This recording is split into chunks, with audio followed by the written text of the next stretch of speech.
I'm done trying to live up to others' expectations. Family, society, class, race, sex, or religions. It's time to break free from the isms that make us feel like we're in prison. I'm ready to be unleashed as fuck. I'm ready to be unleashed as fuck. Tired of the madness, done with the sadness. Gonna break free and be unleashed. Hello, welcome to the show. I'm Deidre Beecham, Visibility Catalyst and Recovering Nice Girl. And I'm Jenny Battig, the Inner Space Engineer. And welcome to Unleashed AF, the podcast where we help you own your greatness and unleash your authentic self. Today's topic... Sorry, go ahead. It's all right. Today's topic is the leash of racism and what part we play in that. And it's the general we, the royal we, or whatever you call it. The royal we. Yeah, the royal we. Not just you and I. Yeah, we had a really interesting conversation about this before we decided to do this podcast. And I think you're going to find it very interesting as well. Before we get going and diving deep into this topic, which is controversial, but very, very much needed. A little bit about us. I work with soulful women to annihilate their nice girl training so that you can speak with power and get shit done. And drawing on my background as both a human factors engineer and a hypnotherapist, I help rewire your mindset so that you can unlock your true potential. And as always, we love hearing from you guys. So drop your thoughts or questions in the chat below the video or comments. You can also go to our website at unleashedafpodcast.com. You can go to the WWJDD page and give us ideas or suggestions or questions or topics that you'd like us to cover. You can also, if you'd like to be a guest on the podcast, fill out a guest application at that website as well. Awesome. So let's go ahead and start talking about this. It's a little bit of adjustment on the site. We've always talked about being unleashed from the get-go. I think we have over 30 episodes at this point. Does that sound right? Something like that. This is episode 31, actually. Oh, there you go. Episode 31. And so we've made adjustments along the way. This is really important to us because I have come to the realization, and I believe Jenny has as well, that we still have a part to play in all of this as far as racism is concerned, even if you voted for Harris. Even if you voted for Harris because you're not a racist, right? Even if you voted for Harris because you voted for Harris for all the right reasons. We're going to talk today about how we are still potentially complicit in helping this vote to happen where people voted for Trump. I know that's controversial. And I've seen the backlash of white women in particular who have said, look, I didn't do this. It is not my fault. And I follow a lot of Black creators, and this is where this first came out because I was feeling like, look, I wanted to go and see the Black creators that I follow on TikTok, and like, oh my gosh, I'm sorry, I voted for Harris. It's not me. I mean, that's kind of how I was feeling. I was like, it's not me. I'm one of the good ones. Fortunately, I didn't say that. Oh my gosh, saying it out loud right now is kind of embarrassing. But, I was feeling, something. I was like, I wanted to find my community. I wanted to, wrap myself around people. And I also wanted some consoling. And I'm sitting in these chats going, wow, how could that many people have done this? How could millions of people have voted for this racist person? How does that happen? I mean, whether you are thinking about, the idea that maybe there is some finagling and some messed up, conspiracy theory stuff, which I kind of believe in. But even if there are a lot more votes for Harris and it's just a messed up election, even if that's true, there are still millions of Americans. Tens of millions. Yep. Thank you and that voted for racism, for what is about to happen in this country. And so let's talk about that.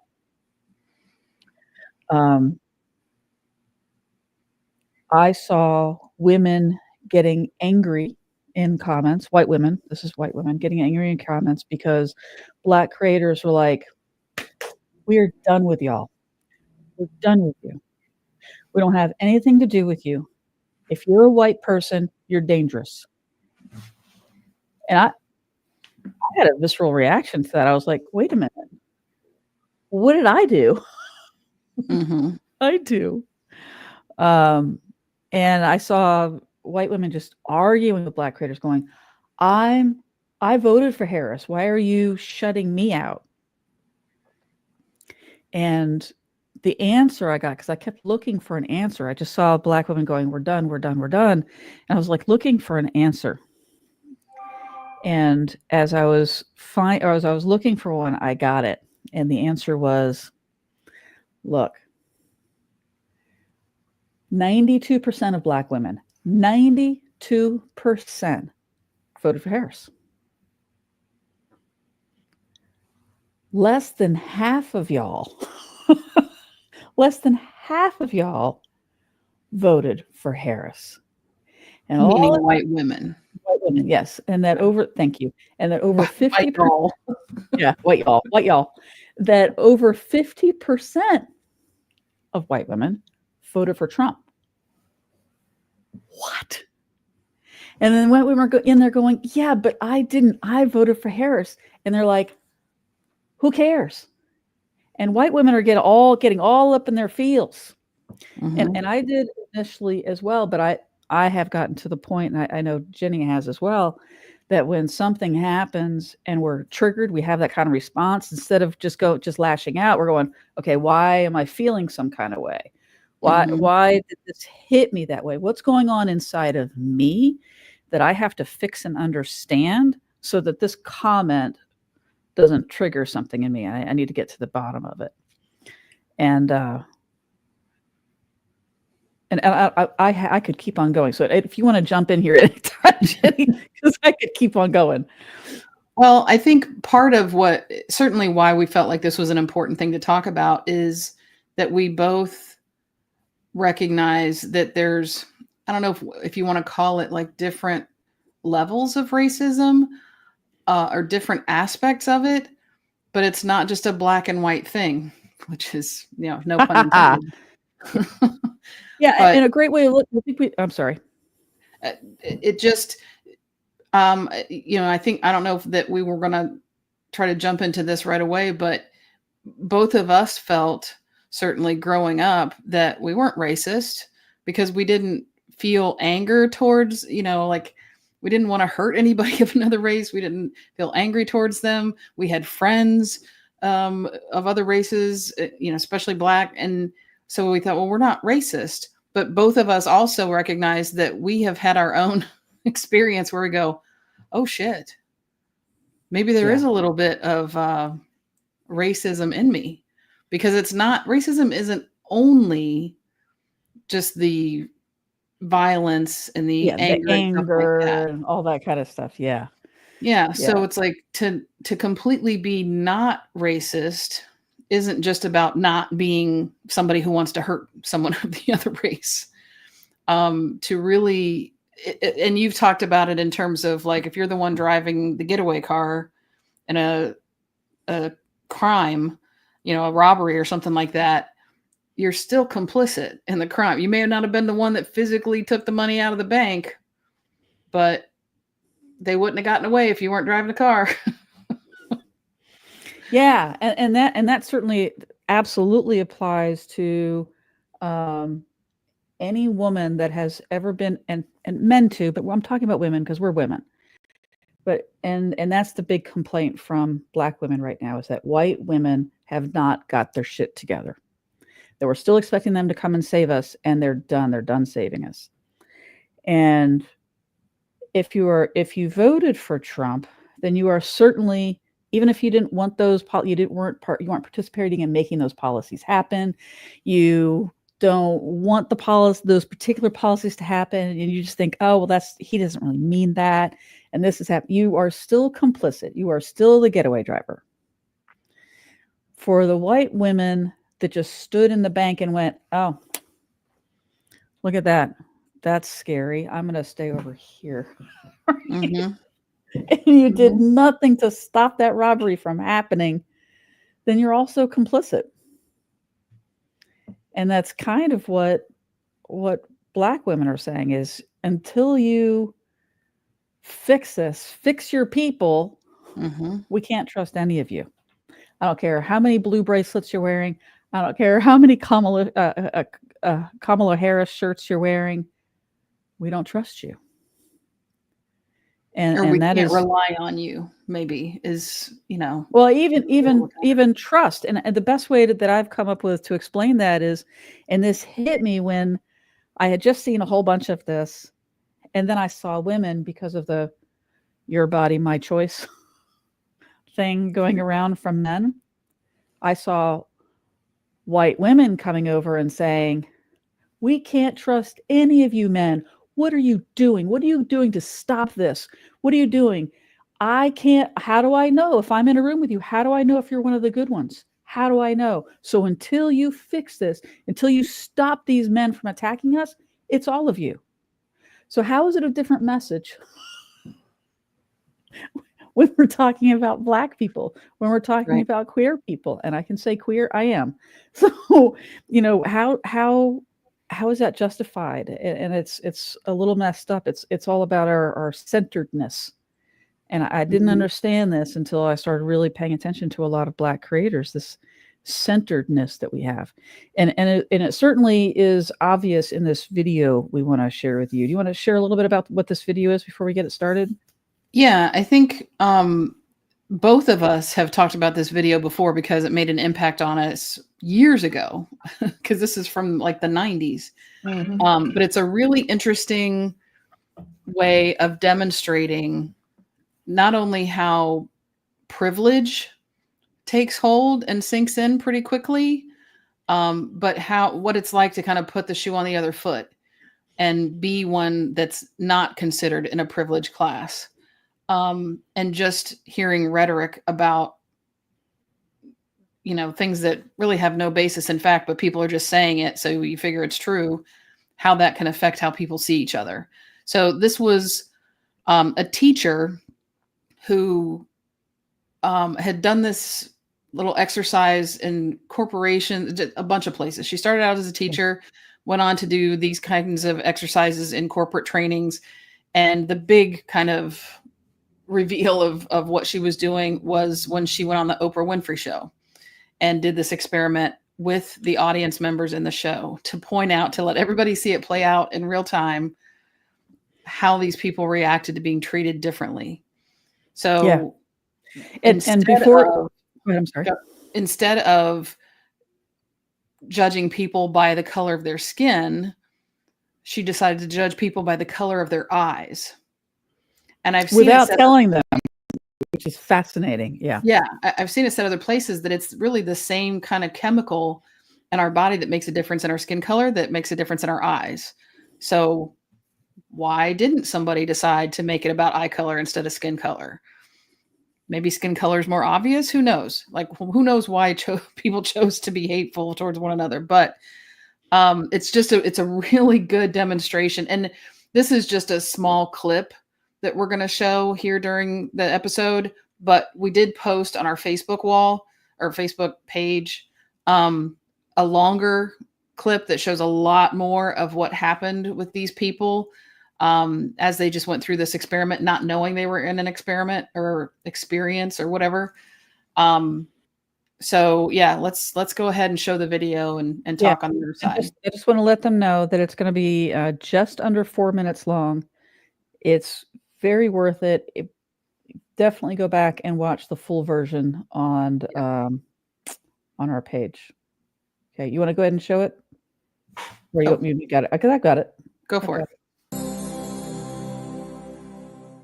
Today's audience was separated into two groups. Not on the color of their skin were they separated when they arrived. They were separated based on the color of their eyes. But they have no idea that they were separated. What we did was treat each group differently, discriminating against the people who have blue eyes, catering to those people with brown eyes. Come on. What color are your eyes? Blue? Over there. Put it on. No. Over there. Blue? Over there. The blue-eyed people were pulled out of line, told to put on a green collar and wait outside. When the brown-eyed people arrived, they were told to step to the front of the line. Our staff was instructed to be extra polite to brown-eyed people and to discriminate against blue-eyed people like this one. I understand that, but actually my license got stolen. And when I went to replace it, sorry, that's not our problem. You always have to have ours anywhere you go. Audience members with brown eyes were allowed to enjoy coffee and donuts. Those with blue eyes were left standing in a crowded room without refreshments for over 2 hours. The blue-eyed group became upset when they saw the brown-eyed people were being seated first. Those people went in. What are they doing in there? Yes, what are they doing? So I just want to warn all of you who are watching, you know more than they know in the audience. Diversity expert Jane Elliott helped set up the experiment. She played along, telling our segregated audience that brown-eyed people were smarter than blue-eyed people. I've been a teacher for 25 years in the public, private, and parochial schools in this country, and I have seen what brown-eyed people have done as compared to what blue-eyed people do. And it's perfectly obvious. And if I didn't believe it before this morning, you should have been here this morning when we brought these people in here. Feeling discriminated against, the blue-eyed audience members were visibly upset. She was rude to us, all of us. Yelled at us, called us names, pushed us aside. She was rude. This lady came out in the line with all of us people that had light-colored eyes and said, you put this green collar on now and keep it on, and if you don't, hit the road. I want to say, why doesn't Jane have a green collar on? She's got blue eyes. Because I've learned to act brown-eyed. I have a brown-eyed husband and 3 brown-eyed children. Why did you? And the message in this room is act brown-eyed and you too can take off your collar. Act intelligently and you too won't need your collar. None of you have acted intelligently yet. It wasn't long before the brown-eyed people bought into the idea that they were superior. You people, look, it is... People, I had a girlfriend in school who was blue-eyed. She was so stupid. She was always copying off of my papers. These people were so rude and so noisy today, we couldn't hear ourselves even talk. It was ridiculous. Eventually, the audience figured out the show was really about race. Now, he was so angry, he took off his collar way on early. Yeah, we need to talk about that, taking off the collar. These people can take off their collars, and then nobody knows what color their eyes are from a distance. How many of you people of color can take off the collar that we have put on you? How many of you can take off your color? But if a black male refused to follow your orders, or your husband's orders, or your father's orders on the street, you would not see that as being highly principled. You would see him as being an uppity nigger. Well, we can see where this is going. She's saying that everybody has racism in them. It's not really about the eye. She's trying to teach about racism.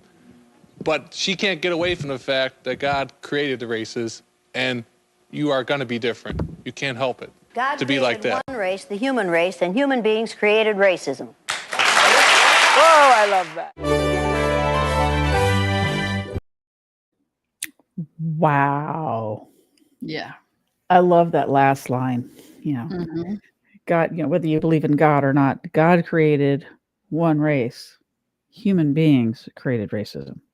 Yep. Yeah. And another big point that those people didn't get for a while was what she pointed out about he could take off that collar, but people can't take off their color.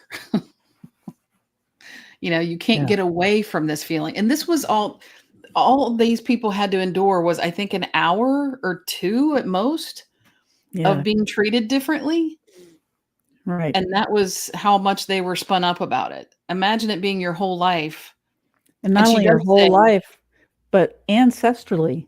I mean, generations of trauma being passed down generation after generation. Yeah. Another thing she points out in the longer video is not just that it was a short amount of time and look at how much this did to you. Oh, I've lost my string there.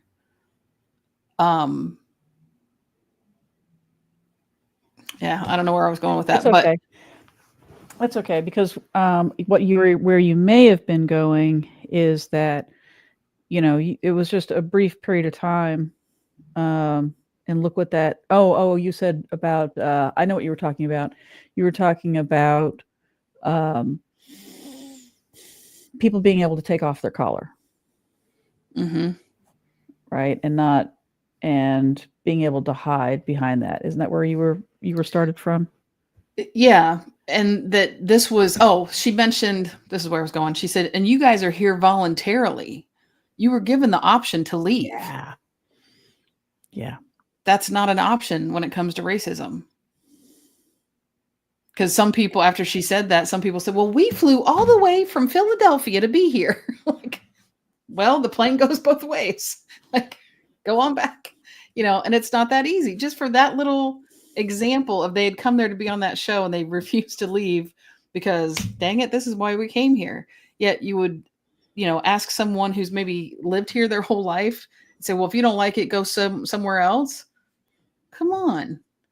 There were so many great parallels that just came up naturally in that whole experiment or exercise, I think they called it, that just helped to bring some awareness to how quickly and easily people can get pulled into a group mentality. Like, this is my group. I'm protective of myself, and others like, hey, we didn't do anything wrong. Guess what? Neither did most of the Black people out there. Right. Yeah. Yeah. And it's really interesting. It's hard to see unless it's happening to you. Yep. It's hard to see unless it's happening to you. Just like how quickly, if you watch the whole video, you'll see how quickly the brown-eyed people kind of get on their high horse and go, yeah, look at us. And they had been treated special. They got to sit down first. There were all these wonderful things that were happening to them. So there must be something wrong with these other people. And even if they're not consciously thinking it, subconsciously, that stuff gets into your psyche. And that's where it starts becoming systemic. And like you said, that was only an hour. That was only an hour. That's unbelievable. So the only way to change this is for us to wake up to this ourselves. Yeah. And recognize the privilege. Like even, the lady that was going, yeah, they were just so loud. We couldn't even hear ourselves talk. Like, where is it that something like that shows up for us?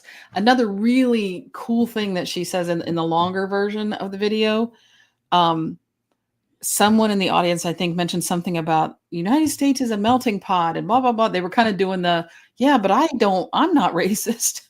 Like once they figured out that that's kind of what she was talking about. And she said, why is it a melting pot? Are you expecting everybody to be melted together and look the same or act the same? No, she said, we shouldn't be a melting pot. We should be a salad bowl. Because a salad bowl respects that there's lettuce, there's different components. Everything has their own purpose and reason for being there, and they can be what they are and be appreciated for what they are. I thought, that's the message.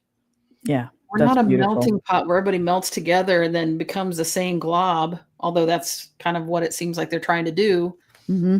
The other thing that was really significant to me that was in that clip is mentioning when somebody said, well, you got blue eyes. Why don't you have a collar on? And she said, well, I've learned to act brown-eyed. So, there so often people will justify themselves, sort of like I said earlier about us. Well, I have Black friends, so I'm not racist. I don't dislike them. I don't hate them. But if people fit into the ideals or the the behaviors that we expect, that melting idea, if they've melted into becoming what we expect, then they're okay. So even though Trump may appoint a couple of black people to things, doesn't mean he's not a racist. I've heard that excuse so many times with people. And I'm like, that's not what that means. Yeah, and going back to what you were talking about, racism and having various levels of it. You know, Jane Elliott, when she comes out, if you watch any of her things, she always comes out and says, look, if you're white, you were born into a system that prioritizes you, so you benefit from the system that oppresses others. Yep. And you don't see it unless you're a part of it. Right. And I remember a friend of mine, we were talking about, I think this was after Trump was elected the first time. And I was talking about, you know, how I need to figure out how to get through this.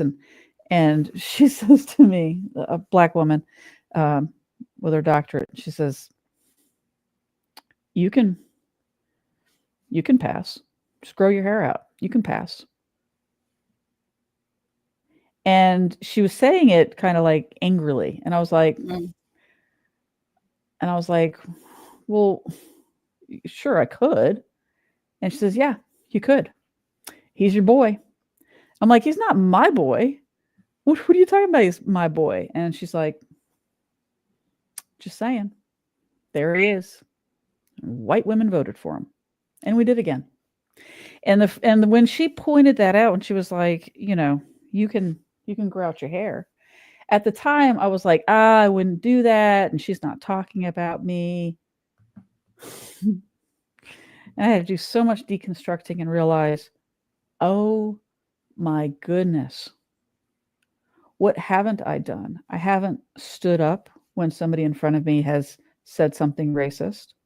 I went to a meeting once when I was living down in Florida, and it was a networking meeting that I was a part of. And I knew that there were Republicans in there. I knew that there were MAGA people in the networking group. But there were also some people that weren't, who were just like me. They were just really nice girls. And we just sat there and took whatever anybody brought up, you know, because we had been taught to be nice, you know. And then one day they brought in a speaker from Moms of Liberty. Isn't that what they're called? Mm-hmm. And I was infuriated. They knew who I was. They knew that I was married to a woman. They knew that I was against the book bans, and yet they brought in this speaker from Moms for Liberty. And I didn't say anything.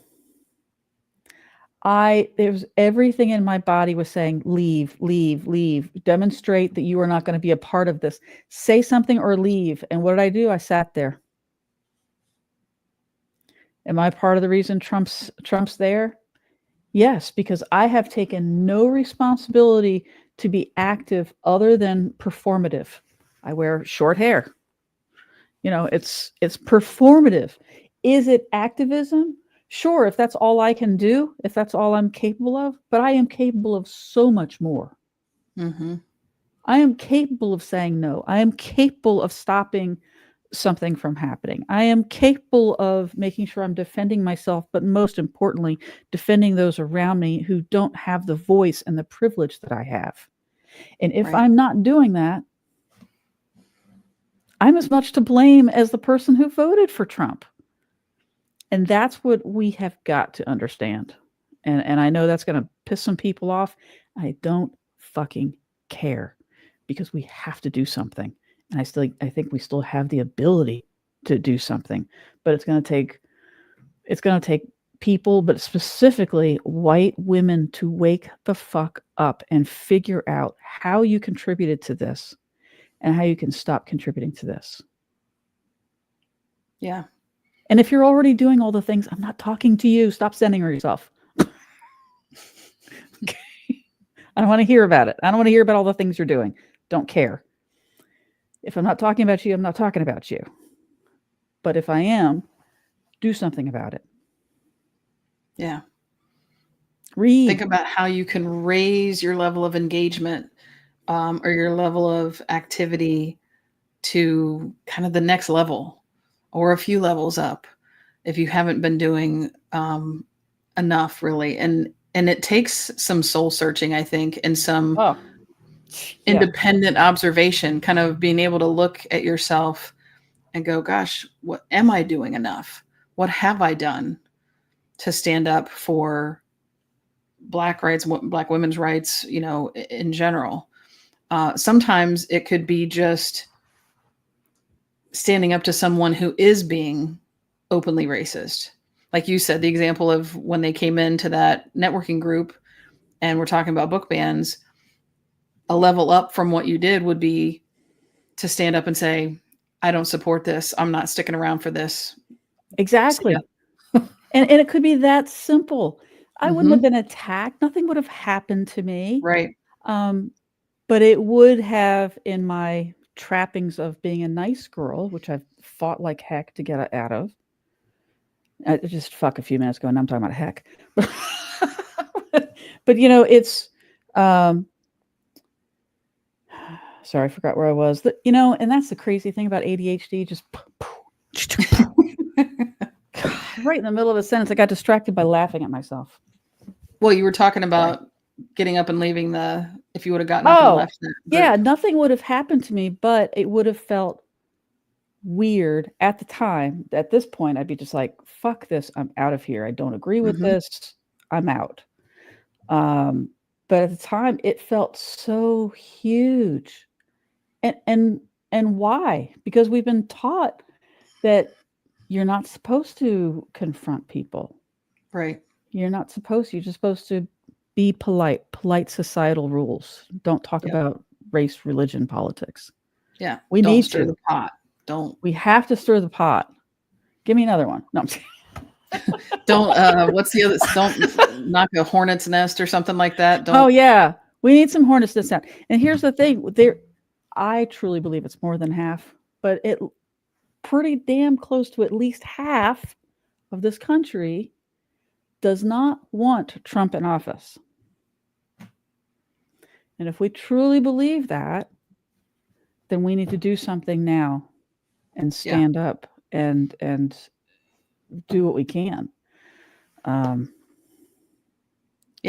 Where are we going now? I think part of it has to do with being more aware, pay more attention to where there's diversity or where there's a lack of diversity. One good example, I know the vast majority of people, I believe these days, are struggling to figure out what can I trust anymore? What kind of information can I don't want to watch TV anymore, or, you know, the news or whatever. You watch your channels, I watch my channels, blah, blah, blah. Right. And so I've seen a lot of things come up on social media, Facebook in particular lately, about this 1440 news that's supposed to be non-biased. And so I just want to kind of show a picture of what they posted. So this is the team of 1440. Yeah. And if you don't recognize, if you don't recognize in this picture that there's already a built-in bias because of who's not there, that's part of the problem. Yeah. So that's what you need to start becoming more aware of. Everybody in that picture is white. And not only that, you also found out, because you did a little more digging, and you found out that it was actually funded by or owned by. It is owned by a former Republican Kansas state senator. Yeah. So do your research. I know one of the things that I have been, that I've read quite a bit, is about how important it is for, if you want true, honest reporting, go outside of the United States to get your news. Because at this point, there is so much that's being controlled by, what did you call it? The corporatocracy? Yeah. There's so much being controlled by we are thing that Americans, you know, I grew up with the propaganda, I'm calling it propaganda now, the propaganda that other countries have propaganda, which is why they are not able to fight the government. Right. And have the government work for them. Right. We are some of the worst offenders. Yeah. We are a propaganda machine. Yeah. I mean, And I think love it used America. to This isn't be. coming from somebody who doesn't love America. I grew up learning to love America. I love the ideals of America. Yes. But it's been corrupted. Yeah, it has. And I think the idea of having freedom of the press, freedom of speech, things like that are part of what built that storyline back in the day. Like, oh, other countries don't have the freedoms that we have, so that our press can be free to report on government or, say the government's doing something wrong or whatever. But yeah, it's become so much about who the sponsors are, and the sponsor is going to withdraw their funding if you don't say what they want you to say, or if you're, saying something they don't want you to say, you're out. And I've heard that from several different, even like hosts of different types of shows and things like that, that aren't hosting the same shows they used to, because they said something that upset the sponsors, and the network had to tell them, we got to cut you. So that's just the fact of how it is now. Well, even look at what has happened with Morning Joe. Are you familiar with what happened? I know the show, but I'm not sure what you're referring to. So Morning Joe has Joe somebody and Mika Scarborough. somebody. Thank you. Joe Scarborough and Minka. Yeah, I don't remember her last name. So they have always been fiercely against Trump about the loss of our rights, blah, blah, blah. Trump bad, democracy good. And they received a call, put out a call to Donald Trump saying, hey, we should talk, and met Trump at the Mar-a-Lago resort. And now they're coming back on TV saying, hey, we told him we just wanted to talk. And no.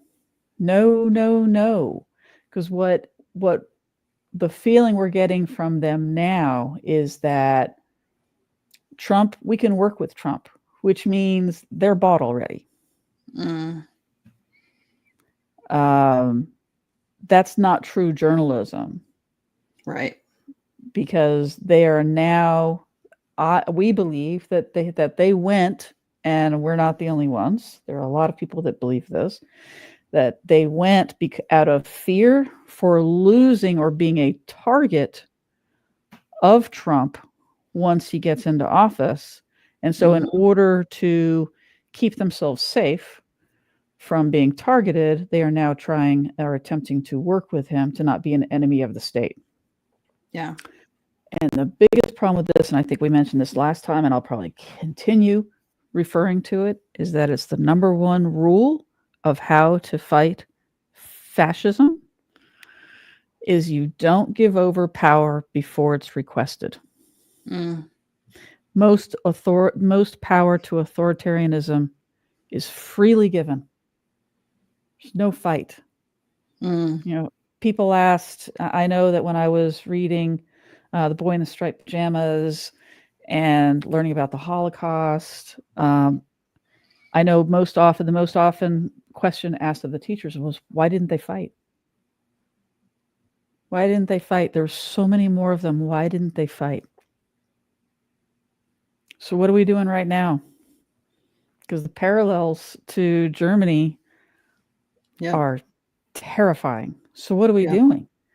Are we going to shrink and just let it happen? Evidently, Joe and Mika are, and we can't. And I think that's why this message is so important, and why it was just so important on our hearts today. Yeah, because we just can't. We can't shrink, because then they've won. We've already, and it's not that they've even won. We've given up. Yep.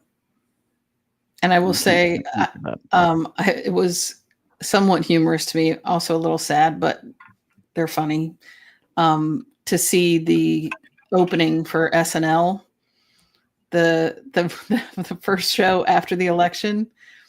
And if you haven't watched it, find it on YouTube somewhere. Oh my God, it's hilarious. because they're doing like they're kind of overdoing what you just said that that Mika and what's his face were doing. Joe. Mm-hmm. Joe, yeah. They're like, we are so happy that you're in power now. And we were only kidding. That's right. That's right. You're really kidding about what we said. We didn't really mean it. Yeah. Oh my God. Just kind of really, which is what SNL does. They kind of do over the top stuff about stuff that's like, ooh, there's some truth to that, but they've made it so over the top that now it's funny. Mm-hmm. And so they did that with this exact thing that you're talking about, where it's like, oh, now we have to bow to him or else we could be on the chopping block. So, yeah. And if we think that way, and I know it's hard, it's one of the reasons that Jenny and I want to start this group, the Unleashed AF mind shift. And again, it's not flowing off the tongue. It's probably not going to be the final title. It does not flow off the tongue. But what matters more is how we fight this in ourselves to hide. We have to shine right now. And it's not only shining, as an activist in your life, just in your personal life. It's also not thinking the worst, read The Science of Getting Rich by Wattles, that we have to be thinking about what it is that we want and stepping into what we want to see in the world. Remember what it was like when the Harris rallies were happening. Mm-hmm. Remember that feeling and the number of people that were attracted to that, attracted to the authenticity, attracted to the joy. And it was allowed them to have an awareness and go, whoa, this isn't the life I want to be living. I don't want to be around this much hate. What am I doing? I can't believe I thought this way.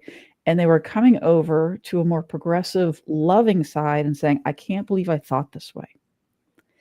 And now that the election is happening and we're coming to this realization, it's almost like America is going through its shadow period. And we have the ability to either come through the shadow because we accept it and we go, okay, this is part of who we are. How do we fix it? Or we can look at it and go, oh my gosh, that's terrifying, and allow it to happen. Like just kind of go into the fetal position and yeah.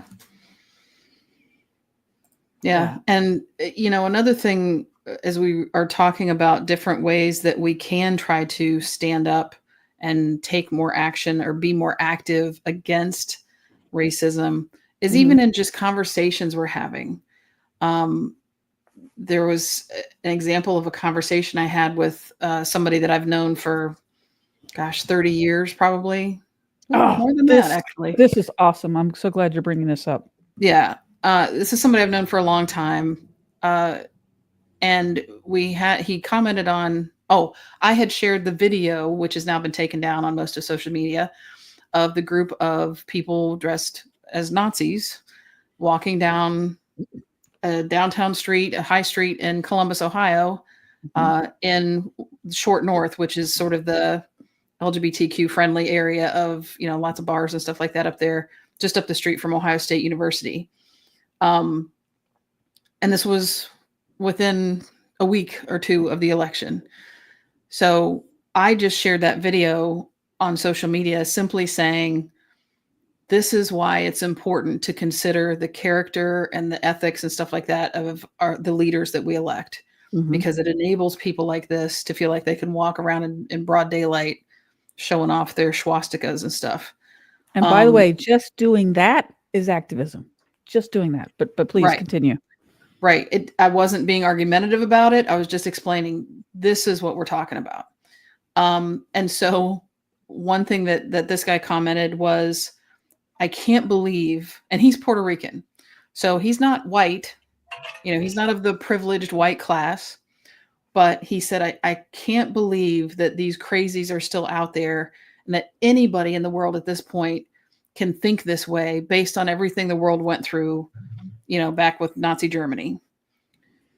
And so, but he then said, consider though, that the left has been calling the right Nazis and things like that for several years now. So you get what you call them or something like that. And I was like, whoa, whoa, whoa, whoa, whoa. I said, these people did not become Something along Nazis. the lines of, you're just as bad. Basically. Yeah. I said, these people did not become Nazis simply because the left started calling them that. Like, they didn't start walking around with these, they had full garb and everything. And he said, what did he say? I said, so then I went on to say, you know, with all of the things that you know, Trump has had several opportunities to denounce this kind of behavior and these groups, and he has refused time after time to denounce them. Time. Mm-hmm. And I just gave him the examples of the Charlottesville situation where he said there were good people on both sides, the Proud Boys, you know, stand by, stand down, or whatever it was. And then he gave me a link to like the full thing of Trump's speech of something. And I was like, I don't think these people care about the full speech. All they need is a soundbite that sounds like they're given permission or that they're supported, or even a fist, which he does on multiple occasions. That's all they need as a signal to say, you're good. So he said, you know, and I said, I can't find myself voting for any or supporting any kind of person on the right, any Republican, as long as that's the kind of thing that is supported on that side or enabled. And he said, well, I can't believe you don't see that there's racism on both sides. Obama himself was calling out black men for voting for Trump. And I was like, okay, time out. Yeah. And I said, this is not an apples to apples comparison, because to say that calling black men who voted for Trump is racism is at a similar level as someone supporting Nazi groups or all the different white supremacy type of groups out there, is similar to someone saying, and he's a baseball fan. So I said, it's similar to someone saying, you know, oh, the Reds really suck, they can't get their shit together, versus someone paying someone to go in and shoot half of them. Like, it's not the same. You're not comparing apples to apples. So to help, and he hasn't responded since then. So I'm hoping that did kind of give him a different perspective to look at, because obviously he's sort of parroting what he's heard, where he's saying, well, they're just as racist on that side. No. Think about that. Back up a little bit, because that's not the same thing. So when you hear people, whether it's in-person conversation or you see it on social media posts or whatever, say something that you're like, wait a minute, that is not the same thing. Find a different way. Find a way to give them perspective. Find a metaphor or some kind of example that they can relate to. And if you don't know them, it's hard to know what they'll relate to. But you just got to find a different way. Because if you just say, well, my way is better than yours, they'll say, no, my way is better than yours. And it just goes back and forth.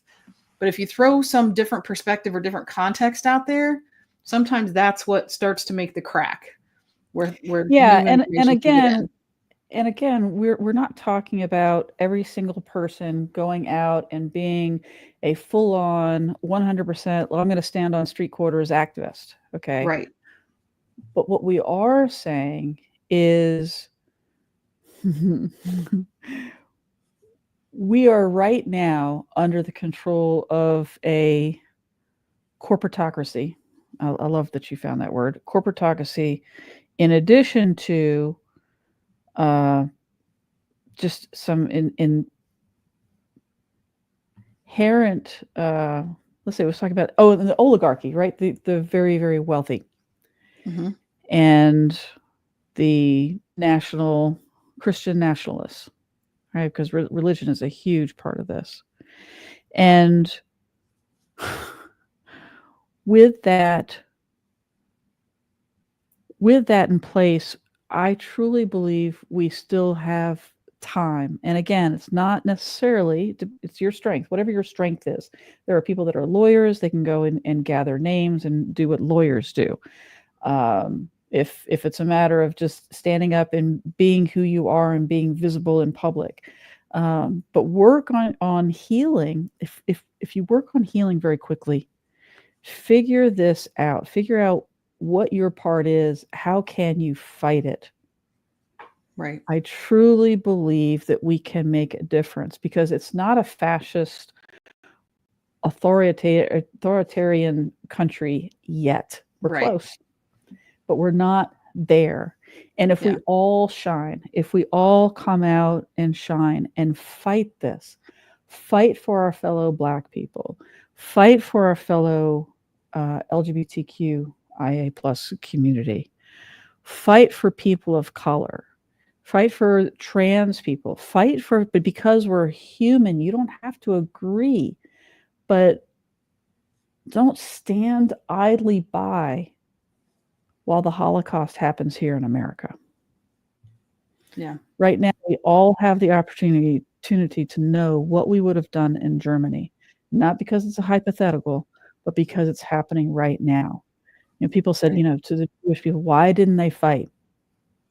Let's fight. Let's do it. Yeah.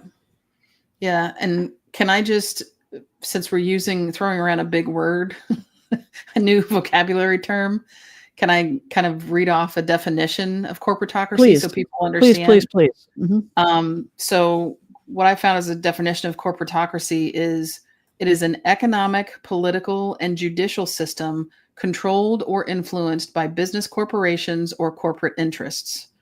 The concept has been used in explanations of bank bailouts, excessive pay for CEOs, and the exploitation of national treasuries, people, and natural resources. So sure feels like that's where we are. Yeah. And it's not necessarily going out and fighting with people who, and I don't mean literal fighting, verbal fight. I don't mean going out and verbally fighting with people who aren't going to listen. I'm talking about fixing yourself, doing what you can. And then if there are people around you and something happens, speak up.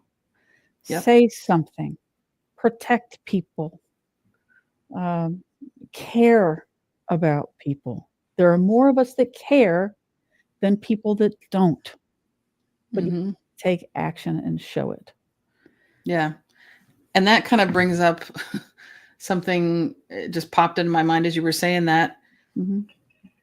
Water, most people might think, if you look at the difference between fire and water, right? A lot of people would think fire is stronger and more destructive. But fire typically, like there's wildfires that we've seen that have wiped out, acres of land or forest or whatever, homes. But water, from what I understand, water is basically what built the Grand Canyon. Look what happened in Western North Carolina just a few months ago because of the Hurricane Helene. Parts of 40, which is the main road that connects the east of North Carolina to the west of North Carolina, there are pieces of it that are gone. We were driving out. Where were we driving? Oh, we went to go see the grandbaby. So we were driving towards Charlotte, and big signs on the road say no access to Tennessee. No access to Tennessee. There's no way to get to Tennessee on 40, which is the main connector from the east to the west. It's gone. Absolutely gone. There are towns completely gone because of the force of the water. Yeah. And so while fire typically represents anger and hate and stuff like that. Yeah. And water is, Bruce Lee said, be like water. Like flow with it, go with it, but be strong. Water is strong. Yeah. So that's, something to keep in mind. And the other thing, as we were talking about corporatocracy, because it feels like corporations are really what's driving a lot of not only what's happening in our society and what we have to deal with in terms of pricing and stuff like that every day, but they're also driving the media and they're driving the government, because government officials need to get reelected in order to keep their posts. In order to get reelected, they got to raise a lot of money. And so corporations typically are the ones that step in, or interests step up and give them that money. And therefore, they're beholden to those corporations or those interests. And so another way to demonstrate what you're standing up for is to become aware of what corporations and what businesses, so not just large corporations, but what businesses support the things that you support, and when do they support things you don't support or agree with, and vote with your dollars. Yes, exactly. And I'll give you a quick example of this. I went to the farmers market, and this was prior to the election. And have I told this story before? Going to the I don't know if you've told it on live with Okay. So I was going through the farmers market, and from our personal experience, we know that a lot of farmers markets are actually quite conservative. You would think it would be opposite, but it's not. It's very conservative. And knowing this from our past history, I thought, my wife has always said, you vote with your dollar, just like you said, you vote with your dollar. And so I thought, yeah, we've always done this at a national level, but we should be doing this locally. So I walked up to this, and I loved what she had. She had the fragrances, it's so natural. It was all healing crystals that had been infused into lotions. I mean, it was just a really cool thing. She was talking about high vibrations and frequencies, and I'm like, this is really cool. And I started thinking about how I could integrate it into things that I do with my clients. And then I immediately thought, wait a minute. And I said, who are you voting for? And she looked taken aback. And I said, hey, you don't have to tell me. Obviously, you don't have to tell me. Legally, you don't have to tell me. There's completely private. But I'm trying to figure out what I'm going to do. And I just need to know who you're voting for. She had 2 or 3 3 daughters. And she said that she wasn't voting in the election. And to me, that was like, I don't care that Trump is gonna kill half the people in this country. I don't care that I'm putting half the people in this country in danger. I don't care. I'm not sure I really even care about myself or my 3 daughters. That's the way it comes across to me. And so I thought, and I said, oh. And my wife talked with her for a moment, and she's like, you should care. You should absolutely care. And you should definitely vote. And she's like, no. And I took what I had in my hand, and I was like, okay, thank you. And I turned around and walked away. My wife thought I was joking, and I was not joking. I'm not getting into bed with somebody who is apathetic and or voted for Trump. It just makes no sense, because if you don't have enough empathy to do the opposite of those two things, that's a problem. Is the 2-party system broke? Absolutely. But it's what we have right now. And so it just made no sense to me. Yeah. And one election's not going to change that. It's not going to fix that. No. And so I was able to vote and say, you know what, I'm not going to support you because you didn't care enough to care about me and all of the other people I care about. So why would I care about purchasing your product? I don't care how good it is. You voted, you're voting, or by not voting, you're actually voting to allow somebody else to make decisions for you. And that just makes no sense. Yeah. I don't even remember what the number was of people who did not vote, but it was way higher than I expected. Yeah. Millions. That's shocking to me. Yeah, it was to me too. So we're going to be, do you want to talk about in the end of this? I think we were talking about how we're changing the show. Do you want to talk about that? Well, before we jump into that, there was one other thing that I think we wanted to point out about the idea of voting with your dollar, that maybe why, doing things more locally in terms of that is a bigger statement than saying, well, I'm not going to buy from Amazon anymore because, Bezos obviously is on the Trump side of things, or, well, it's pretty easy to say, well, I'm not going to buy a Tesla. No problem. No problem. But Walmart was also a very big supporter of Trump. Target supported Harris. Now, in that case, you might be able to swing and buy more stuff from Target than Walmart. And Then they buy it from might feel Walmart. it. But you brought up a good point that you heard someone else make when it comes to boycotting or completely avoiding some of these large corporations and who that actually hurts. So why don't you kind of share that with everyone? Yeah, it was great because, you know, she came on and she said, "You're probably feeling pretty hurt." And I was like, "Yeah." She's like, you know, "Well, you've probably heard about Jeff Bezos and his undying loyalty and congratulations to Trump." And I'm like, "Yeah." And she's like, "You probably want to shut down Amazon and treat them a lesson." I'm like, "Yeah." And then she's like, "Uh-huh. And how do you think Bezos is going to do after that happens? Let's say Amazon gets destroyed. Is that going to hurt Jeff Bezos? Maybe a little. But who's it really going to hurt? All the people that work for Amazon. All the people that are getting their checks, that are living maybe paycheck to paycheck. Amazon workers aren't happy. We've seen the fights for their rights. Aren't they The fact that unionizing or something? They're trying to unionize. Yes. Yeah. They're trying to unionize. And they've tried it before. And so it's going to hurt those people. The very people you want to protect is who it's going to hurt. It's not going to hurt Bezos.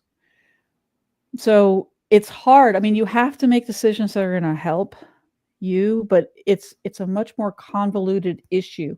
It gets into capitalism. Maybe Amazon does need to be destroyed so that we can fix things because of the capitalism in this country. Whatever we decide to do, it's going to hurt. Whatever we do, it's going to hurt. It's going to cause us to face the darker parts of ourselves, the parts where we're afraid, the parts where we're scared to shine. But we need to shine because the brighter we shine individually, the brighter we shine as a whole, the harder it is for the government to get away with what they're doing because we're showing up. Please keep showing up. Yep. For sure. And so one of the things to transition into what you were trying to get us to transition into before I brought us back That's okay. was some of the things that we talked about now.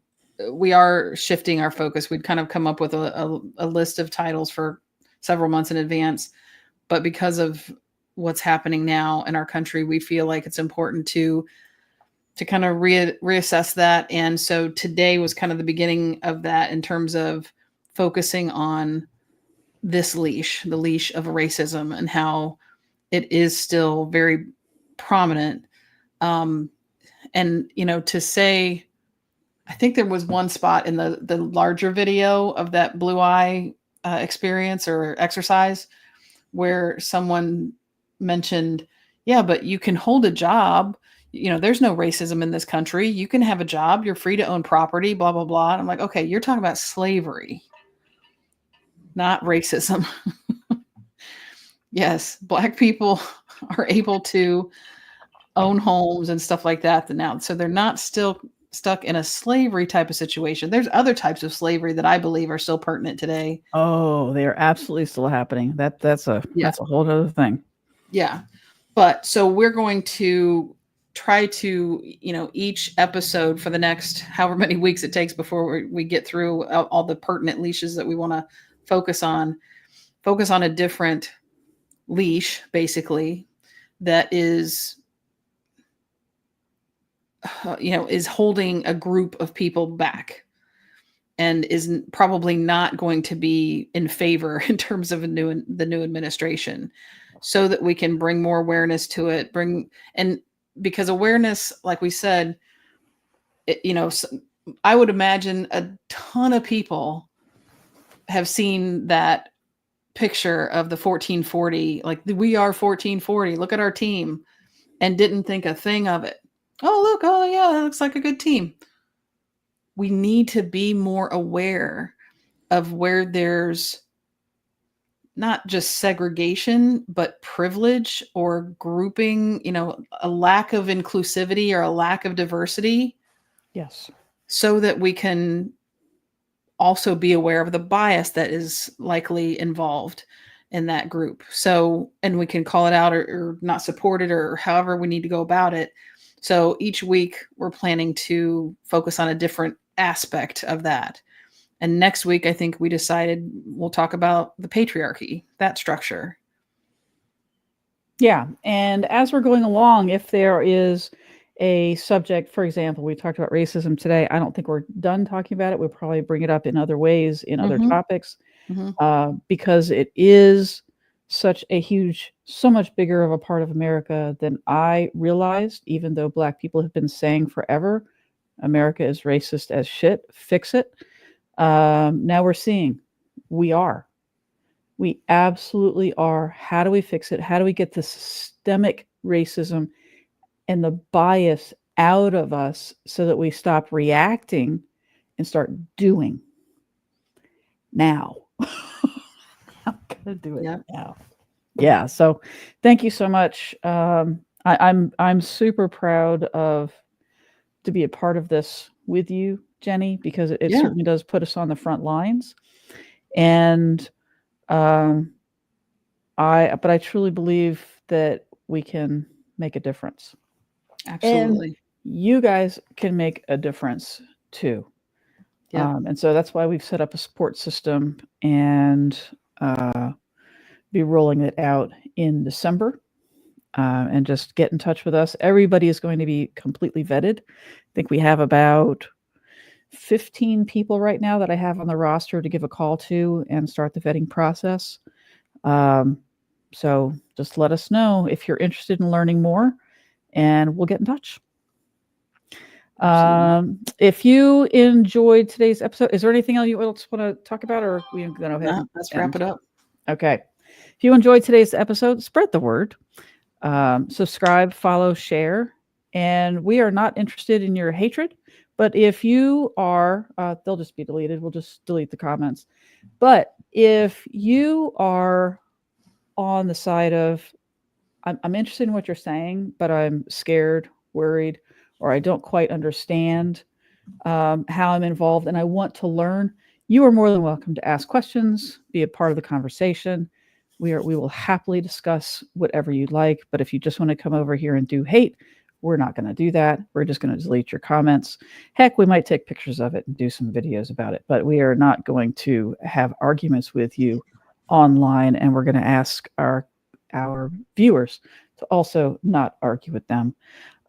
We will take care of it, and we'll protect you along the way. Water puts out fire. That's right. Water puts out fire. So let us be the water. Okay. let us be the water. And again, over at WWJDD on the unleashedafpodcast.com, if you have a topic suggestion, question, or you want to be a guest. And again, next week, we're going to do the Leash the Patriarchy. Anything else, Jenny? I think that's it. Awesome. Until next week. Yeah, this was great. Until next week, be bold, step into your greatest self, and let's kick this shit to the curb, because I don't want this future. This wasn't the timeline I asked for, so let's change it. Okay. All right, and where is I got it. You got it? I got it. Awesome. Yep. All right. I'm done trying to live up to others' expectations. Family, society, class, race, sex, or religions. It's time to break free from the isms that make us feel like we're in prison. I'm ready to be unleashed as fuck. I'm ready